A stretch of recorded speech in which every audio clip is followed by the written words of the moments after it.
a bit dramaturg. Oh, can the Laochra would endorse it? Bobby Peggy three dramaturg ní épa é se scríb dó chete father fan.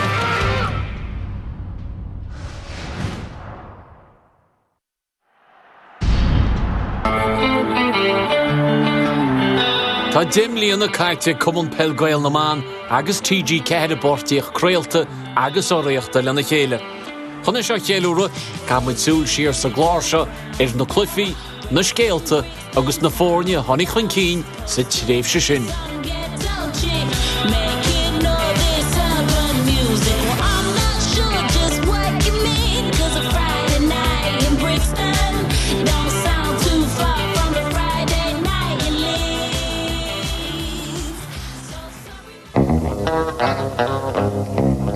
Cé go níontar go leor caint inis faoi fein na mBan, ní mar sin I bhí gúnaí. Well, I suppose it dates back to maybe the late 60s, early 70s, and there was a lot of games played around the country, carnivals, field days, fundraising for churches and various other activities. The association was founded officially in 1974. Proper structures were put in place and a set of rules were drawn up, and it really took off from there. Imníúin chéad chréomh a figiúla na 1974 le 8 gundé ghlacha páirteán. Tibardárin I grú bhailí sa géad chluifi canis. Mar a hárlaí na Peil na mBan is minic fuireann bháin uachtar feit tréimhse. Grú fuireann ítach as círaí ní gluifi canis sínseir a run an óchtadí. In sin muoinechan. Agus portláirige a rion na créomhaí sínseir gon chuid is mógan an échadaí. Is a gábhíle sa híon na hosan fáirtíocht nó, agus chuid ré úr go bheochréalta Peil na mBan go mór os cóir phobal. Bhí TG ceithre ága gnám agus I géirí fáist agus fora beirt, agus bhí cumann Peil na mBan I gnám réastant ág. Bhí fanarin pobliacht a thórta chéile, bhí béim mór ar chúrsaí tuaithir an chuideile de éireann, so bhí go leor a gotsin ágainn. At the time as well, we were looking for something new that would help us with the whole promotion of our game. Most of our growth has really come. I could honestly say I think the association has grown club-wise and number-wise by about 80% in the last 10 years. And also across the world, it's just taken off everywhere. Players who are playing ladies football are getting recognised in their own counties and also on a national platform as well. People are more in touch with what's going on with ladies football. And I think a lot more of the public respect it more because they see how high the standard is. Sílan go sé antáhaach de chalíneog agus diaagóirí go mbeadh léach buine acu ina saoil. Tugann Peil na mBan an deis de dhaoine óga imróirí buine na eáil a thugann de hampla dóibh ó thaobh sport, ó thaobh sláinte, ó thaobh gach gnéad an tail. I remember, there's a man at home and he says to me, God, I didn't realise ladies football was such a good game because he never would have gone to a match, only for he'd seen it televised. And especially actually 2001, it probably was a great game to be televised because the drama at the end of it and all, and it was such a close game and evenly matched teams. Agus bhí drama cearstán, líise lorg go géad chríomh agus fuireann le taithí, muo ar a bhód a lorg trí chríomh as a chéile.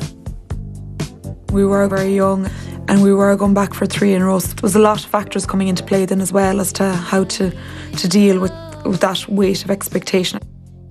Laois had lost 7 All-Irelands. We came into the dressing room and there was just kind of a feeling about the day. Everybody was just so focused. Helena Lohan agus an dubh chuna geal féhrí a céire Laois a déanam go díal ar fad Stehanson O'Reilly Bountaván eile Stehanson chúteantar chólacha. Agus le cur chun spóideach ag 4 dhéireann na himmartha, hín staireach rathú ag cailíní Laoise. No, it wasn't the first short kick out in that game either, I think it was the first short kick out that was penalised in that game, certainly. Mary Carmen de Laois, Hawheckin, second, had Peter Bachticke, Augustin Buzzer Buente, Cathay, Barclay, and a It was a fairy tale victory for them and an absolute nightmare defeat for us.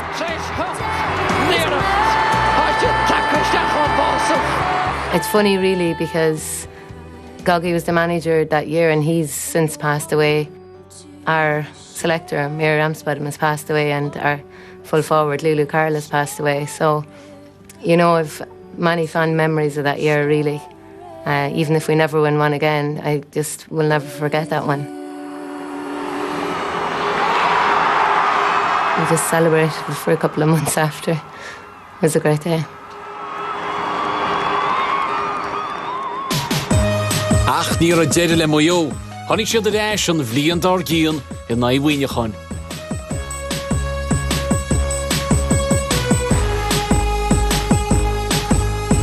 An Peil caiitisteach aige moltóir agus maoineachán a gimir dóthaíomh na Live Cléansa. Cinnach run lá le maoineachán, scóráil Idel Byrne cóla bhí chamáisin, gur bhain sé áiteamach a gibhíle de sna cuige cólas fáil a díomh TG Cehead. That goal, yeah, it has been a very special goal, so it has.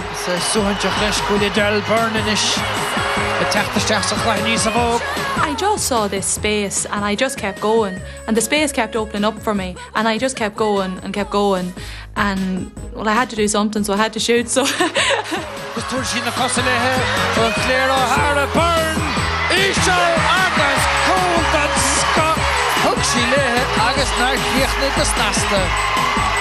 it was only after the match, and when you saw it on replay, you said, "Oh, that was all right. Like, I'll take that."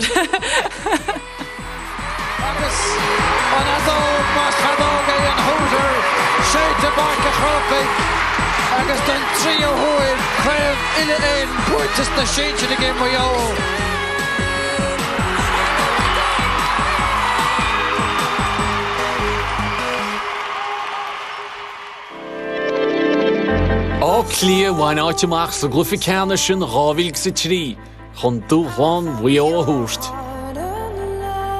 Bin echt mór de chalíní áclia an chréibh sritant agus baid muo an frasúra agus baid muo a bhór lábhanúchtúir húsach le leithcheanna an blion rimhe sin. Did a very, very strong, very accomplished team going into it, a lot older than us as well. It's such an exciting game, really, like if you're participating in it. Híle mar go léir go raibh an lábhanúchtúir bailach lí agus go raibh siad chun tosach.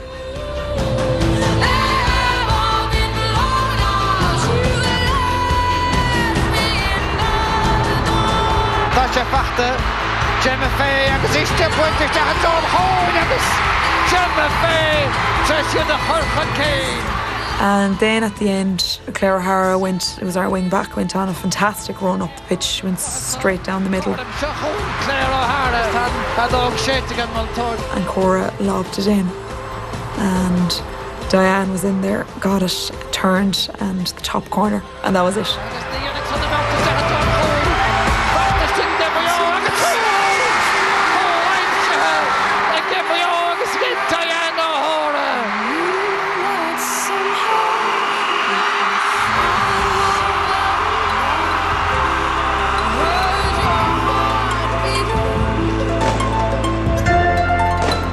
Tastíon ó gachaid an immerstig an level is airte, ach bíon ar rubba bailach a dhéana níos trí na grádanna.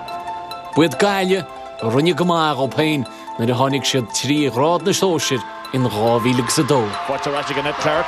Mrs. Kubla-Kane go Rebecca McPhilbin. Chance go Rebecca. Is Dr. Gillian Joyce in the man counter truck agus Cole Fortune Gillian Joyce. Boitsa go slaughter ag na Gailevy. Bhí mud stóthaigh fiosú sa fiosú. Formid an lábhanúachtar dúnaáil agus is platform iontóg bhí agan an sin chun a bheith comórtasúil i Ryan os a grád sinseir. Reigling a rís chuig brian sa bhas go tráchtarachta. Agus na hebreoín san na molacha chéile. Agus ní bháin go rud rumaíoch.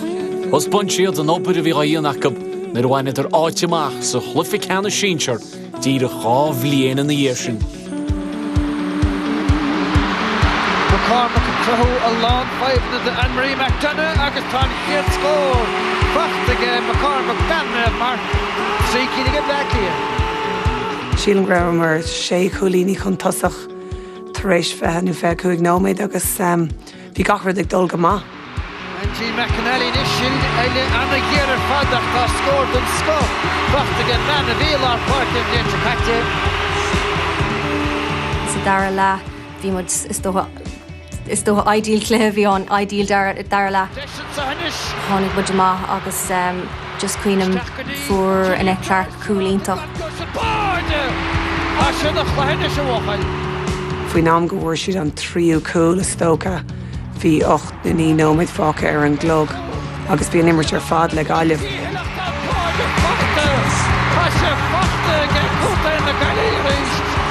Cuiinem PJ Fahey agus é léim súsas nús ar an tíomhlína. Is iontoch a bhí an. Peter is go in bhachtíanta agus tún giadú réir a chuir canis na séintear buirte again Gailib.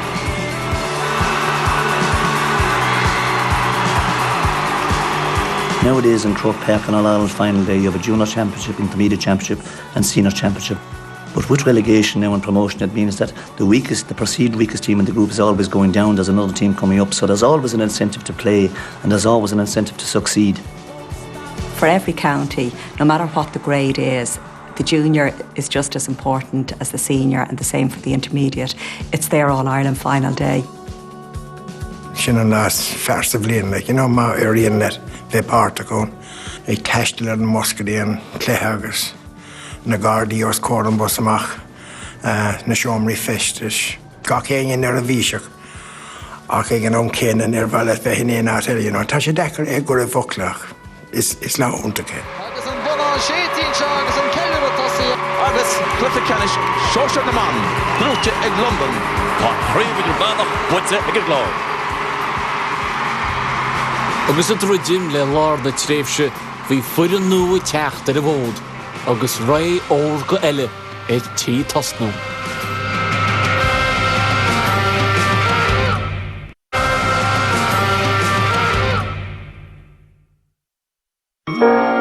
I 2006 beartaíú bhar chomórtas éagsúil Peil na mBan ar achtal, an chéad chluife idirnáisiúnta bán.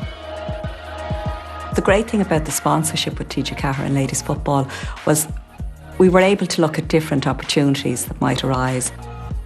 Ag an nám bhí go leor teannas go leor imirte ar éireann agus an Austrail na fit.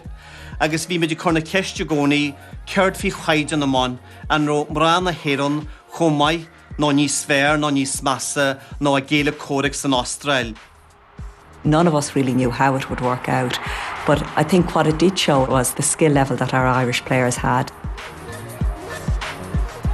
An chead chluiche sin tróna fuair gimhrí chuasta go an chahain agus hanig furan na héireann na parke agus rinne siad sládar an Austrail. Mariad Marasín san bá lascáil chun in líon. Fanna sé linn go dó, aber bhí sé go díal bheith buinteach leis.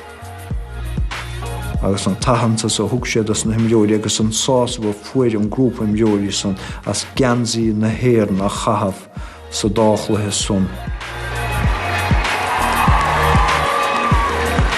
Imeacht éagsúil eile ná oíche gradam agus ceiliúra I tabhairt aitheantas go na himleoirí ag réalta Peil na mBan. Ránit ar foran gap líon agus tá sé táhaachta gur sin plúr na nimraí an bhíon sin. Agus ní bhhain na himraí a bhain craobh na héireann, tá seansaigh imraí sinseir agus idir bhana agus sóisiir agus imraí ó chunda éagsúla. It's lovely to be nominated even and to even get that honour, but then to get the honour of actually getting an All-Star, it goes with the point that ladies football has just come on so much in the last 10 years. Our players have become stars in their own right. They're recognised within their own counties, they're recognised throughout the country. And it's a night that the girls so much appreciate.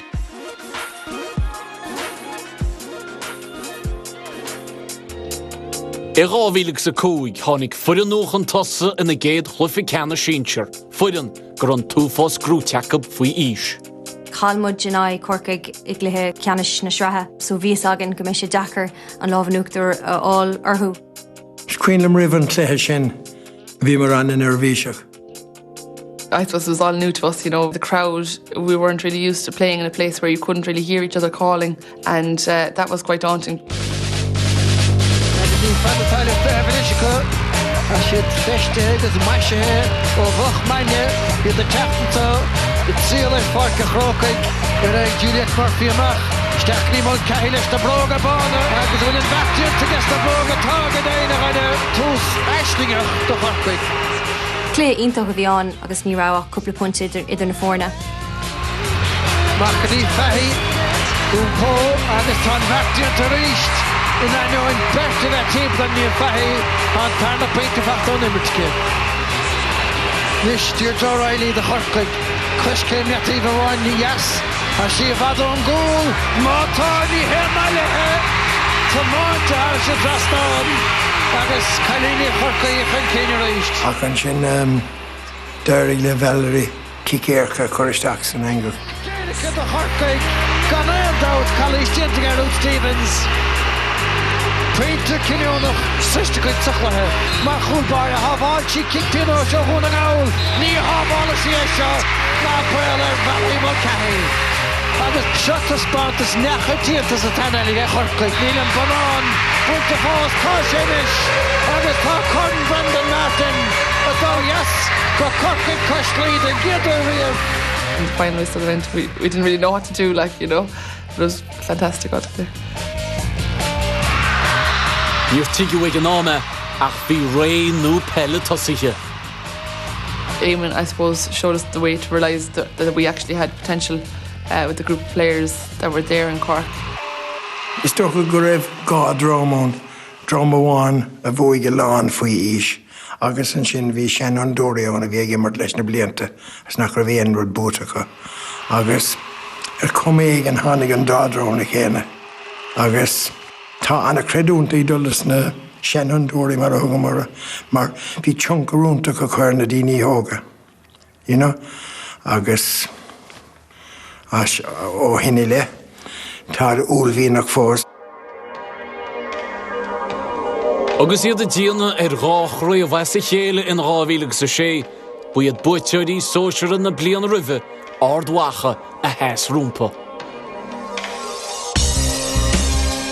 They had a young, very talented group of players that won the Junior All-Ireland. They stuck at it. They really were going out to have a point to prove, to show that they could make, that they were senior standard, because there was a lot of talk at the time about the difference in standard between junior and senior.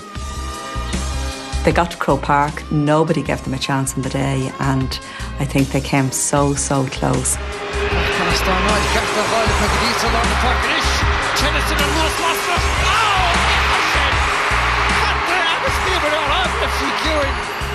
Fás against the Corcaigh Mary O'Connor agus tá peinte anna bhrá fight Mary O'Connor.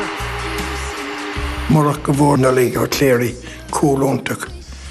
Ní dólan go mbeachan go naireachling an éair. Nis, seachar í nola cléirí Macatamney, dá nína fácacha an cúile puirte go sé tarnadas agus nola cléirí ar a darna níarach agus héchar chlára scóir anna Corcaigh contesting. On the second díanacha an nimir de barca chócaigh agus tá dúbailte díanta gan Corcaigh. Sin an ceann, ná ceartú in bhóchan is dóna. Well, captain na cheannim níar an nuas tá tranaisiúnta buite feáid Corcaigh an éis tá Corn Brendan Martin buite don tanna bliana sa chéile. In 2006 and 2007 we had Pat Critchley managing us. And we did everything possible. We were doing fitness tests, everything we could have done, down to UL, and we met Cork and the Beast by 7 points. And it was just so, it's just, we were never really in reach of winning that game. And it was just horrible to come off, to think you're after putting so much in, but yet they were so much better. I díana an tríú cruí a bhaise chéile, buiad muo bhíle clí. Whatever about losing, but to not perform on the day is the biggest disappointment. Taylor Harland up the sheer Selina Lechú le Fade. Nothing clearing, counts and shot the jump again. Random Murphy was trying to get score after. For a team of our experience as well, like we completely imploded. All in Kishin and Kitto, the O'Reilly Harrison crossed on. Steve Linda Hammer. Valerie Mulcahy and Council.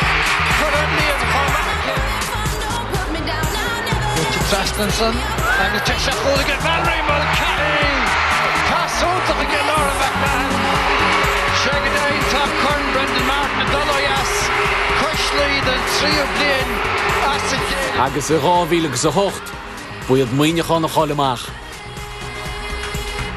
I wasn't intimidated by them in any way. I think as a team we were well prepared for that game. For the first half, it was just up and down. It was, score for score. It was very evenly matched. We were confident going out for the second half, and then they just came out. And in fairness, they blitzed us. Geraldine O'Flynn a Goyach. Geraldine Vies na Tussa Blian Dara agus Valerie Mulcahy. No, the 4 Valerie cool. Fish a decor or a tactoresh. It took its toll on us, so it did. It takes a great team to come back 4 years in a row and take away this title. And it gives me great pleasure to present the Brendan Martin Cup to Cork captain Angela Watt. Rinne Corca écht ítach an ráhíle sannaí, le a ghrúdar an cógiú créamh as a chéile. Ach ní sé éascacab in haíach lia.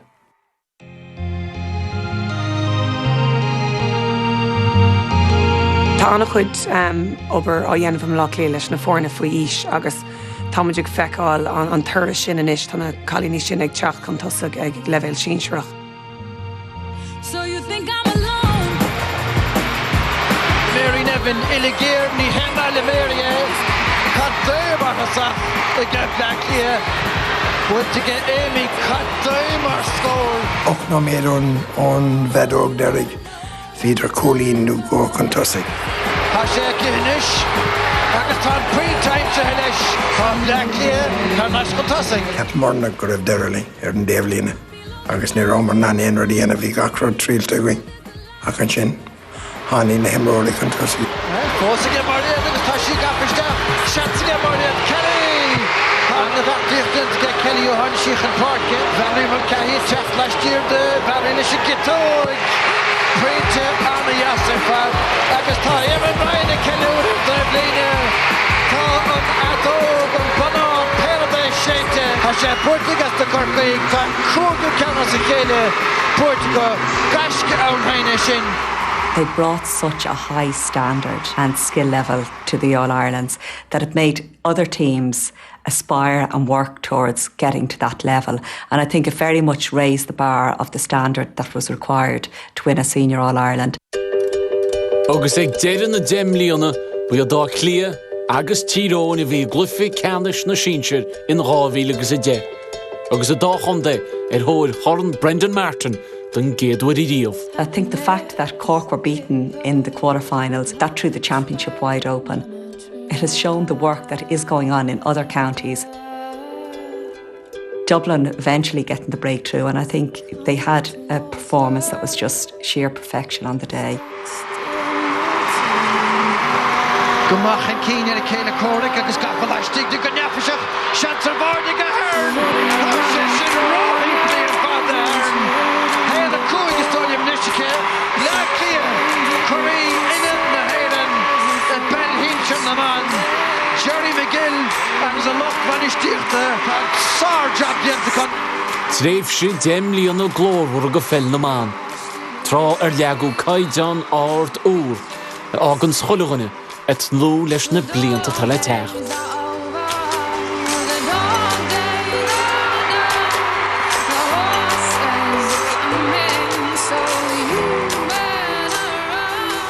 When you look back over 10 years of different championships and 10 years of the sponsorship with TG Carr, we started in 2001 with Laois winning their first All-Ireland, and I think that brought a huge excitement and a huge buzz to the association. Now, after 5-year dominance with Cork, we're finishing the 10 years with a new county winning the All-Ireland and Dublin winning the Senior All-Ireland for the first time.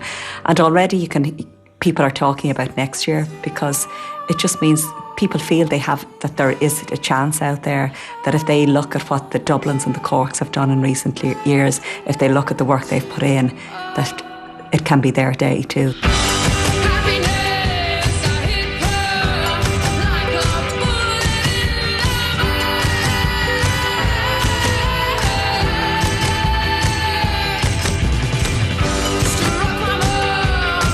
Tá Hill Sport chuúnanis mar go neomíd léargus ar Hill 16 trí thuúla imimeóirí agus Locht Lanta bhlog lia. Agus má chailehar clí canis na héad na nébeg na buic faointí a gundíomh ar GAA 2012 ar lethir 8. Fanna Gélín do Chrón Hóna Sport.